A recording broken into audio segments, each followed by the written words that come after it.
Got so many questions here. I definitely can't go through all these, so I'm going to try to weed through some of these. Okay. What color is your aura?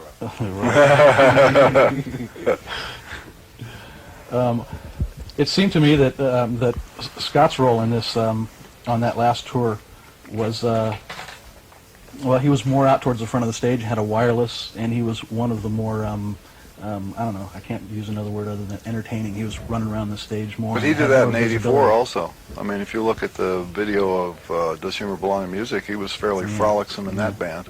I suppose I have that impression because I only got to see maybe the last two shows in '84 and got to see a bunch of them in '88. So. Yeah, but you know, he's always been one of the showmanship people in the band. In fact, one of his legendary performances in '81 was Salt Lake City, where we used to do envelopes. And for the first 32 bars, there was no bass. So rather than just stand still on stage while Tommy played his part, Scott would invent little things to do that were not bass parts. And in Salt Lake City, he decided that he was going to take this aluminum canister that had mayonnaise in it for the sandwiches backstage, and he brought it out with him onto the stage. And in the space of 32 bars, took his shirt off, took this little rubber spatula thing, coated his entire chest and arms with mayonnaise in this elaborate ceremony, and then strapped his bass back on and came in on the beat when it was time to play, which seemed a very kind of off-the-wall thing to do. Certainly. All right. Another thing I really like about Scott is I like his solo that he does in Nigger Business, which to me sort of, I've known Scott for quite a while. I knew Scott before he got involved with your band, and the way that he solos in that song reminds me of the way that Scott is, which is somewhat comical, and definitely aspects of being a buffoon. Well, see, he's more than comical. He's a fabulous guy. Yeah, I felt really upset that the other people in the band chose to hate him, and chose to hate the way he played, thereby bringing about the demise of the band. That's really unfortunate. What did they have against the way that he played? Which, to my ear, sounds fantastic. Well, me too. That's why I hired him. Yeah. But, well, you know what? The real answer to that, I'll tell you this way. I just finished doing a documentary for German television, and they shot here for 2 days, and at the end of the second day, Scott and Mike Neely came over while we were videotaping upstairs, and I told the interviewer, why don't you ask these guys what happened to that 1988 band? And so, for the first time, I actually heard it in their words about what went on. So I've got a nice piece of videotape of Scott and Keneally answering all those questions in detail. Well, at the time that happened, your fans were really confused and really wanted to know what was happening, and there wasn't a whole lot of information that was forthcoming about that. And I wound up talking with Mike about it.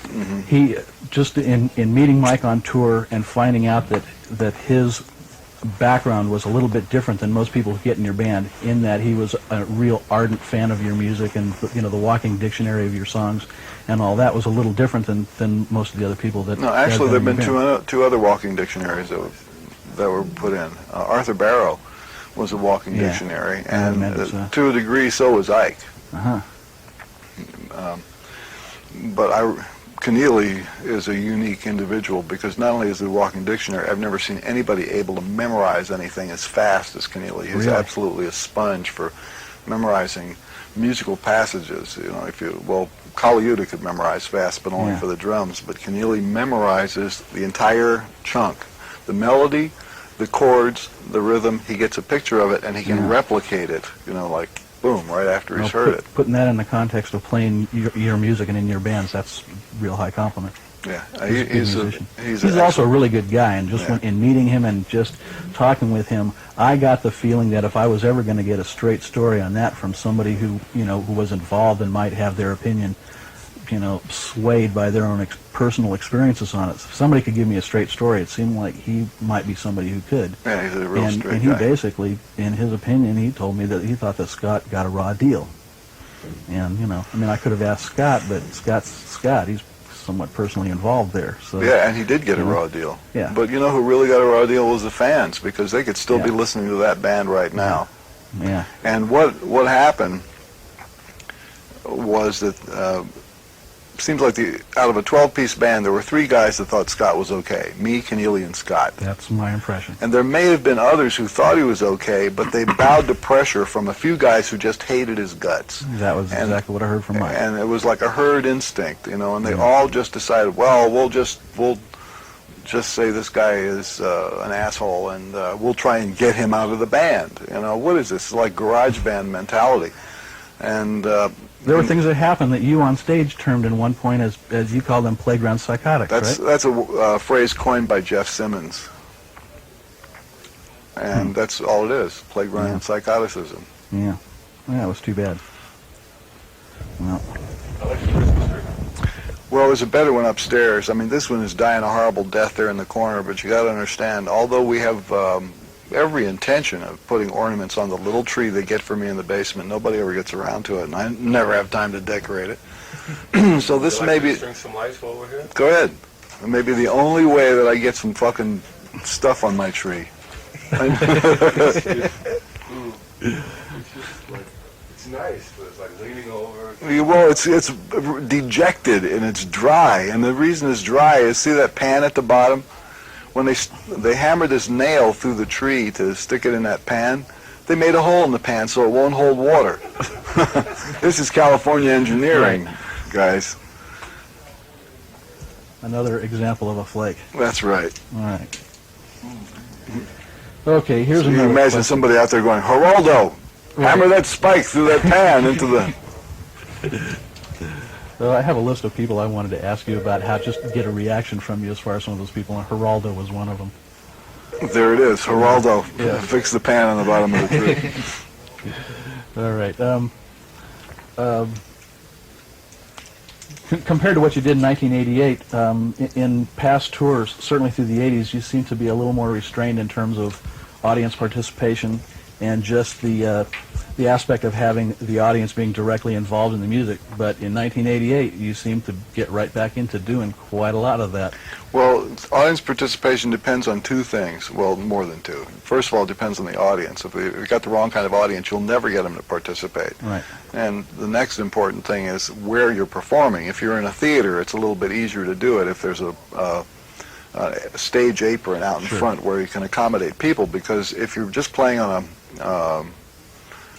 one of those kind of built-up stages like you do in a coliseum or something like that, there's not enough dancing area, or if people come up there, they're going to trip over the wires on the stage and you'll be out of business. Well, more than just, audience participation per se, I guess maybe I could say, too, that there seemed to be more of a willingness for chances to be taken and for just real wacko things to occur spontaneously. Maybe I can compare this to 84. My own impression of 84 was that certainly in comparison to 88, things seemed more rote. Things seemed more kind of the same series of songs that would be done more or less pretty much the same way, with less of that tendency for all of a sudden things to just take off, for the secret word to be used with as much gusto as it was used in 88. Secret word in 88 was brought to a new Fine art, level yeah. of absurdity, yes. Yeah.